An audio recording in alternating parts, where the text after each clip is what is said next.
Guys ತುಂಬ ಚೆನ್ನಾಗಿದೆ. ಎಲ್ಲ ಲಕ್ಷಾಂತರ ಜನ ಬಂದು ನೋಡ್ತಾ ಇದ್ದಾರೆ. ಇದು ನೀರು, ಇಲ್ಲಿ ನೀರೆಲ್ಲ ಆಗ್ತದೆ, ಚೆನ್ನಾಗಿ ಆಗ್ತದೆ. ಆದರೆ ಈಗ ಏನಿಲ್ಲ, ಸೀಸನಲ್ಲೇ ತುಂಬ ಆಗ್ತದೆ. ಇದು ಇನ್ನು ಇಲ್ಲಿ ಆಗಿಲ್ಲ. ಇನ್ನು ಹತ್ರ ಹೋಗಿ ನೋಡ್ತೀನಿ.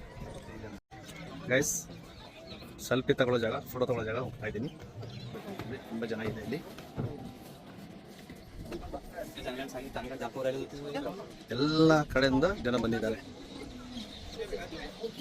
ಗೈಸ್ ನೋಡಿ, ನೀರು ತೋರಿಸ್ತಾರೆ. ಇದು ತುಂಬ ಹೀಗಾಗಿದೆ ನೋಡಿ. ಎಲ್ಲ ದೇಶ ವಿದೇಶಗಳಿಂದ, ಎಲ್ಲ ರಾಷ್ಟ್ರಗಳಿಂದ, ಸೌತ್, ಈಸ್ಟ್, ನಾರ್ತ್ ಎಲ್ಲ ಕಡೆಯಿಂದ ಬಂದಿದ್ದಾರೆ. ತಮಿಳುನಾಡು, ಆಂಧ್ರ, ಕರ್ನಾಟಕ, ಕೇರಳ ಎಲ್ಲ ಕಡೆಯಿಂದ ಬಂದಿದ್ದಾರೆ. ಸ್ನೇಹಿತರೆ, ರಿಯಲ್ ತಾಜ್ ಮಹಲ್ ಸೂಪರ್ ಆಗಿದೆ, ಬ್ಯೂಟಿಫುಲ್ ಆಗಿದೆ. ಗೈಸ್ ತುಂಬಾ ಚೆನ್ನಾಗಿದೆ, ನೋಡಕ್ಕೆ ಆಕರ್ಷಣೀಯವಾಗಿದೆ. ತುಂಬಾ ಮಾಡಿದೆ ಆ ಕಾಲದ ಮಮತಾ ಬೇಗಂ ಅವ್ರಿಗೋಸ್ಕರ ಮಾಡಿದ್ದು ಈ ತಾಜ್ ಮಹಲ್. ಈಗ ನಮ್ಮ ಭಾರತ ಸರ್ಕಾರ ಇದನ್ನು ನಡೆಸಲಾಗಿದ್ದಾರೆ. ಇದು ನೋಡಿ,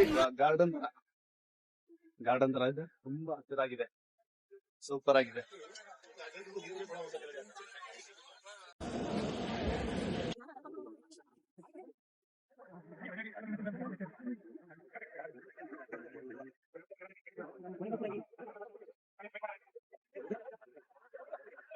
ಗೈಸ್ ಈಗ ಎಕ್ಸಿಟ್ ಆಗ್ತಾ ಇದ್ದೀನಿ. ಎಲ್ಲ ಸುತ್ತಾಡ್ಬಿಟ್ಟು ಎಲ್ಲ ನಿಮಗೆ ಮಾಹಿತಿ ಕೊಟ್ಟಿದ್ದೀನಿ. ಸ್ನೇಹಿತರೆ, ನನ್ನ ಬ್ಲಾಗ್ ಹೇಗಿದೆ ನೀವೇ ನಮ್ಮ ಕಮೆಂಟ್ ಮೂಲಕವಾಗಿ ಕಮೆಂಟ್ ಬಾಕ್ಸಲ್ಲಿ ತಿಳಿಸಿ. ಯಾವ ರೀತಿಯಾಗಿ ವೀಡಿಯೋ ಮಾಡಬೇಕು ತಿಳಿಸಿಕೊಡಿ. ಮಾಡಿ, ಫಾಲೋ ಮಾಡಿ, ಲೈಕ್ ಮಾಡಿ, ಶೇರ್ ಮಾಡಿ.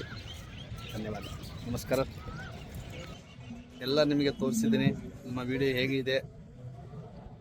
ಇದನ್ನು ನೋಡಿ ನೀವು ನಮ್ಮ ವಿಡಿಯೋನ ಫಾಲೋ ಮಾಡಿ. ಯಾರ್ಯಾರು ಫಾಲೋ ಮಾಡಿಲ್ವೋ, ಪೇಜನ್ನು ಫಾಲೋ ಮಾಡಿಲ್ವೋ ಫಾಲೋ ಮಾಡಿ, ಸಬ್ಸ್ಕ್ರೈಬ್ ಆಗಿ, ತುಂಬ ಸಪೋರ್ಟ್ ಮಾಡಿ. ನಮ್ಮ ಚಾನಲ್ನ ನೀವು ಬೆಳೆಸಿ. ಓಕೆ, ಥ್ಯಾಂಕ್ ಯು, ಧನ್ಯವಾದ.